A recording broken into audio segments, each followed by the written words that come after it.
بسم اللہ الرحمن الرحیم۔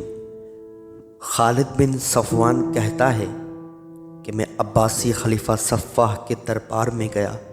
جب دربار میں خلوت ہوئی تو میں نے کہا، اگر آپ اجازت دیں تو میں آپ کو ایک مشورہ دوں، لیکن شرط یہ ہے کہ اس دوران کوئی یہاں آنے نہ پائے۔ صفاح نے دربانوں کو حکم دیا کہ فی الحال کسی کو اندر نہ آنے دیا جائے۔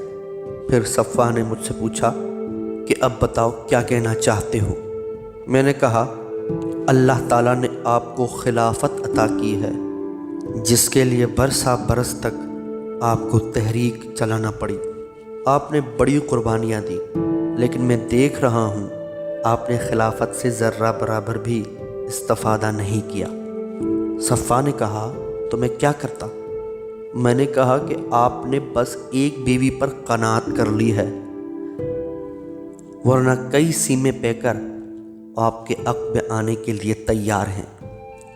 اس نے کہا کہ واقعی تم نے صحیح کہا ہے، آج تک میں نے اس طرف توجہ ہی نہیں کی تھی۔ خالد کے جانے کے بعد صفاح کی بیوی ام سلمہ آئی تو اس نے دیکھا کہ اس کا شوہر ہاتھ میں قلم لے کر دوات پر زور سے مار رہا ہے۔ بیوی نے پوچھا، خیریت تو ہے؟ آپ اس قدر پریشان کیوں ہیں؟ صفاح نے کہا، دراصل بات یہ ہے کہ خالد بن صفوان نے مجھے ایک مشورہ دیا ہے اور میں اس کے متعلق سوچ رہا ہوں۔ بیوی نے پوچھا، اس نے کیا مشورہ دیا ہے؟ خلیفہ نے بیوی کے سامنے اس کی ساری تجویز رکھ دی۔ ام سلمہ نے کہا، تو آپ نے اس حرام زادے کو کیا جواب دیا؟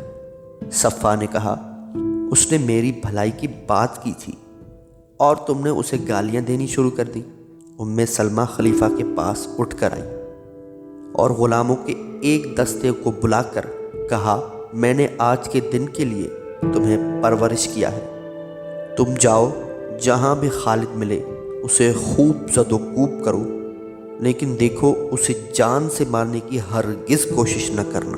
ام سلمہ کے بھیجے ہوئے غلام بازار آئے تو انہیں خالد بازار ہی میں مل گیا۔ انہوں نے اس کی خوب ٹھکائی کی۔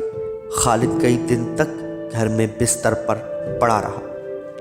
چند دنوں کے بعد تھوڑا سا چلنے کے قابل ہوا تو خلیفہ کا ایک غلام اس کے پاس آیا اور کہا، خلیفہ تجھے دربار میں یاد کرتا ہے۔ ڈرتے اور کانپتے ہوئے خالد دربار میں گیا۔ پردے کے پیچھے اسے کسی کے وجود کا احساس ہوا۔ دل میں سمجھ گیا کہ ہو نہ ہو یہ محترمہ جو پس پردہ موجود ہے خلیفہ کی بیوی ہے۔ خلیفہ نے پوچھا، خالد کئی دن سے تم نظر نہیں آئے، خیریت تو تھی؟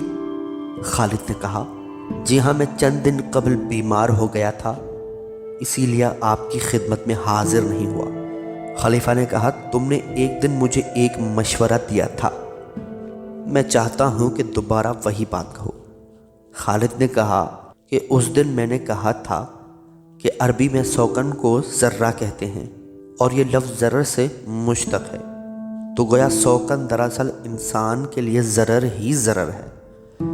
دو بیویاں رکھنے سے بڑا نقصان اور کوئی نہیں ہے، بلکہ میں تو یہ کہوں گا گھر میں کنیز رکھنا بھی خالی از خطرہ نہیں ہے۔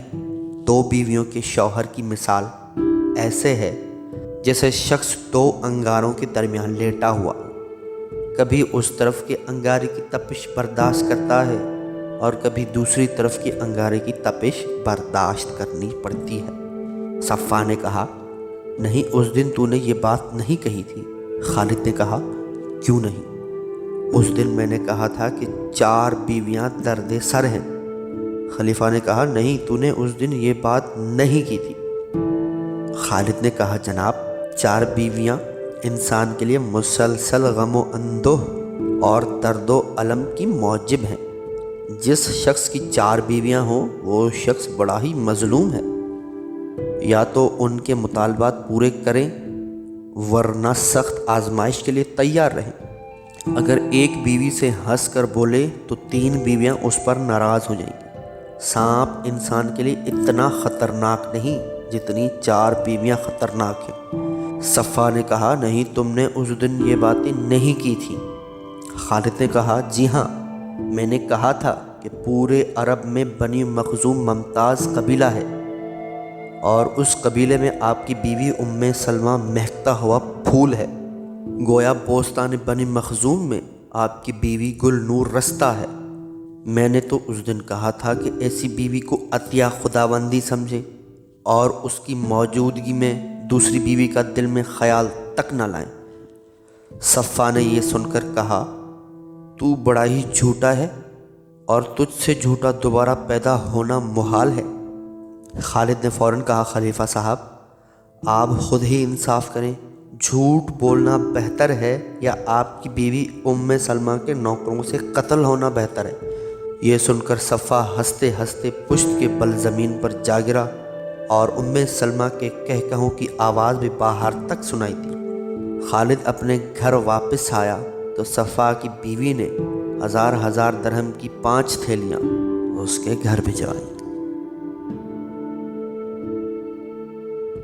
اگر آپ کو ہماری یہ ویڈیو پسند آئی ہے تو لائک، شیئر اور سبسکرائب کرنا نہ بھولیے اور بیل کے آئیکن کو دبانا نہ بھولیے گا تاکہ ہماری ویڈیو آپ کے پاس بر وقت پہنچتی رہے۔ شکریہ۔